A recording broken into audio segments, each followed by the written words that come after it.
Hi hello வணக்கம். உங்கள் star driving school. இப்போ என்னென்னு கேட்டிங்கன்னா, இப்போ நம்ம டிரைவிங் ஸ்கூல் கார் வந்து பார்த்திங்கன்னா அந்த மூலையில் நிற்கிது. அந்த காரை வந்து பார்த்திங்கன்னா இந்த இனோவாவுக்கும் கீழே வீடியோ ஓடுறதுக்கு பின்னால் ஒரு கார் இருக்குது.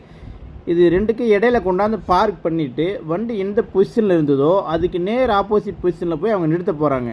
எதுக்கு இந்த வீடியோவை நாங்கள் மேக் பண்ணியிருக்கோன்னு கேட்டிங்கன்னா, டிரைவிங் வரவங்களாகட்டும், கார் ஓட்டி பழகினவங்களாகட்டும், புதுசாக வண்டி ஓட்டிகிட்டு இருக்கிறவங்களாகட்டும், எல்லாத்துக்குமே வந்து பார்த்திங்கன்னா இந்த மாதிரி பார்க்கிங் பண்ணுறதும் ரிவர்ஸ் கீர் வர்றதும் பார்த்திங்கன்னா ரொம்ப சிரமமாக இருக்குது. அந்த சிரமத்துக்காக தான் நாங்கள் இந்த வீடியோ மேக் பண்ணியிருக்கோம். முடிஞ்ச வரையும் ரிவர்ஸ் கீர் நீங்கள் யூஸ் பண்ணணும்னு முடிவு பண்ணிட்டீங்கன்னா, நீங்கள் வந்து பார்த்திங்கன்னா எக்ஸலேட்டர் சைடு உங்கள் காலை கொண்டு போயிடக்கூடாது. கிளச்சையும் பிரேக்கையும் தான் யூஸ் பண்ணணும். கிளச்சிலையும் பிரேக்லையும் தான் மெயின்டைன் பண்ணணும். சரிங்களா? அதுவோ பார்த்திங்கன்னா முக்கியமான விஷயம், நீங்கள் ரொம்ப நிதானமாக இருக்கணும். ரிவர்ஸ் கீரை பொறுத்த வரைக்கும் நீங்கள் எக்காரணம் கொண்டும் பதட்டப்படக்கூடாது, படபடப்பாயிடக்கூடாது. முடிஞ்ச வரையும் நிதானமாக இருங்க. நிதானமாக இருந்தீங்கனாலே உங்களால் வண்டி அழகாக கொண்டு வந்துட முடிஞ்சிடும். இந்த கிளச்சையும் பிரேக்கையும் மெயின்டைன் பண்ணுற மாதிரியே லெஃப்ட் சைடு மிரரையும் ரைட் சைடு மிரரையும் கரெக்டாக மெயின்டைன் பண்ணணும்.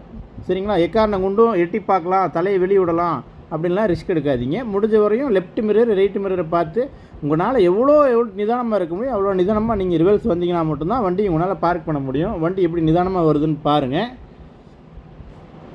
அவங்க எப்படி பார்க் பண்ணுறாங்கன்னு பாருங்கள். அவங்க காலை நல்லா நோட் பண்ணுங்கள். அவங்க கால் வந்து பார்த்திங்கன்னா எக்ஸலேட்டர் சைடு போகவே போகாது. கால் வந்து பார்த்திங்கன்னா கிளச்சையும் பிரேக்கையும் மட்டும்தான் மெயின்டைன் பண்ணிக்கிட்டே இருக்கும்.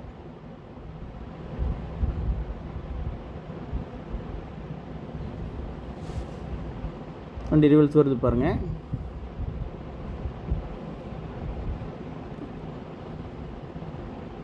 முடிஞ்ச வரைக்கும் நீங்கள் நிதானமாக இருந்தால் மட்டும்தான் உங்களால் ஈஸியாக பார்க் பண்ண முடியும்.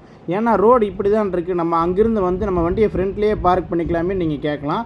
பட் அப்படி ஃப்ரண்ட்டில் பார்க் பண்ணிட்டீங்கன்னா ரிட்டன் இந்த ரெண்டு வண்டி உங்களை ரொம்ப ஒட்டி இருக்கிறங்காட்டி ரிவர்ஸில் எடுக்கிறது கொஞ்சம் சிரமமாக இருக்கும். அதனால் முடிஞ்ச வரைக்கும் இந்த மாதிரி கிரிட்டிக்கலான இடங்களில் வண்டியை நீங்கள் ரிவர்ஸில் பார்க் பண்ணிட்டீங்கன்னா ஃப்ரண்ட்டில் எடுக்கிறதுக்கு உங்களுக்கு ஈஸியாக இருக்கும். வண்டி உங்களுக்கு ரிவர்ஸ் வரக்கு 2 நிமிஷம் ஆச்சுன்னா ஃப்ரண்ட்டில் நீங்கள் வெளியே வரக்கு 1 நிமிஷத்தில் வெளியே வந்துடலாம். முடிஞ்ச வரைக்கும் ரிவர்ஸ் வண்டியை நிறுத்தும் போதே கரெக்டாக நிறுத்திட்டிங்கன்னா ரிட்டன் வெளியே எடுக்கும்போது உங்களுக்கு கொஞ்சம் ஈஸியாக இருக்கும். அவங்க முதல்ல கரெக்டாக பார்க் பண்ணலன்னு சொல்லிவிட்டு மறுபடியும் அவங்க ஃப்ரண்ட்டில் போயிட்டு மறுபடியும் ரிவர்ஸ் வந்து கரெக்டாக பார்க் பண்ணுறாங்க. வண்டியை பார்க் பண்ணிட்டாங்க. இப்போ வண்டி வெளியே எடுப்பாங்க பாருங்கள்.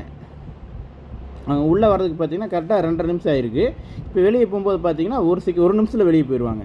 உங்களுக்கு கிட்டத்தட்ட பார்த்திங்கன்னா இப்படி ரிவர்ஸ் போட்டு நிறுத்தி பார்க் பண்ணிங்கன்னா வெளியே எடுக்கும்போது உங்களுக்கு கொஞ்சம் ஈஸியாக இருக்கும். 1 நிமிஷம் நீங்கள் வெளியே எடுத்துக்கலாம். சேம் இதே மாதிரி டிரைவிங் உங்களுக்கு காருக்கும் வேணும், உங்கள்கிட்டையும் வந்து சொல்லி தரணும்னு எதிர்பார்த்திங்கன்னா எங்கள் காண்டாக்ட் நம்பரை நாங்கள் டிஸ்கிரிப்ஷனில் கொடுக்குறோம், பயோவில் கொடுக்குறோம், அதுவாக டிஸ்பிளேலையும் கொடுக்குறோம். எங்களை காண்டாக்ட் பண்ணுங்கள். நாங்கள் டைரெக்டாக உங்கள் வீட்டுக்கே வந்து உங்களுக்கு டிரைவிங் சொல்லித்தரோம்.